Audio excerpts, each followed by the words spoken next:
You guys were among the first blacks to be in Arkansas. What was that like? And there was 4 players of color.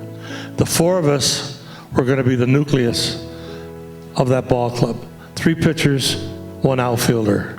And I seen the cheers and jeers that were given to Dick Allen turned completely around. Mm-hmm. He had 37 home runs, led the league in RBIs, played a great center field. I just think that people didn't understand what his capabilities were until they seen him play a whole season. Then they lost him. Next year, Philadelphia, Rookie of the Year. He's the best baseball player in the land in 1972-73, highest paid player, saved the franchise, beloved, who had the best statistics offensively for 11 years in baseball. Why isn't he in the Hall of Fame? And that was sort of the central story we wanted to tell. And it was a story about redemption and vindication, and that's what makes this story so powerful.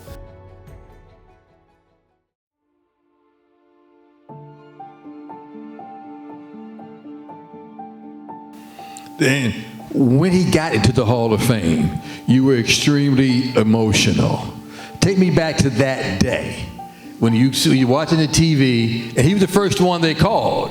What was that like, seriously? A lot of my emotion comes from the fire we had in '79. October 11th, 1979, there was the World Series was on, Orioles, Pirates. Right. And Glenn, that was a friend from Chicago, they were up laughing and all night long, and the next thing you know, early in the morning, the house is on fire. The fire marshal report said, lucky family, had they been in there 3 more minutes, they all would have been dead. When I see him and these things happen, okay, hold up a little bit. all these emotions just come back. So in Cooperstown, when he finally got in, and after everything, with San Diego and Orlando, it was just a huge sigh of relief.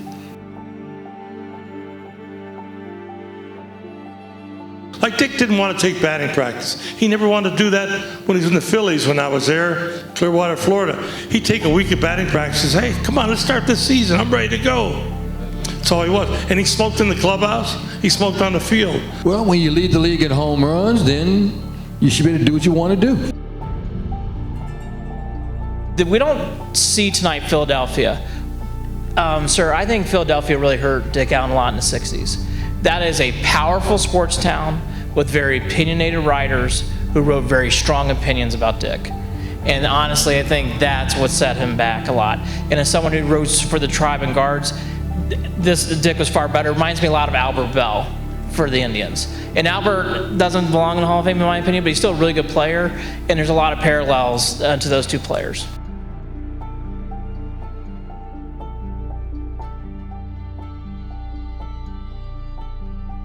Was it difficult, Doobie, for you to go back to places like Arkansas that was so difficult and, I'm trying to put it nicely, evil to your dad? I mean, did that affect you at all, knowing how your dad was treated in Arkansas? First of all, I did. I openly thank Fergie for, going through Little Rock with me. I had asked my father, I don't remember the exact year, but I wanted to record him. I said, Dad, how about you and I take a trip to Little Rock and go and you can show me where you used to live and point out certain things. And he hung up on me. He said, that's like walking through the graveyard, and he wouldn't do it. So, Fergie did that for me. So Fergie was a great substitute. Yes, I thank you very much. But growing up, he had me afraid of the South. I mean, for good reason. He really did. But so I always had this taboo with going to the South, and now I live in the South, so.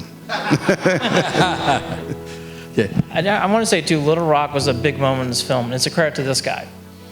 Dr. Fletcher's the one who kept telling me, Andy, Little Rock, Andy, Little Rock, Andy, Little Rock.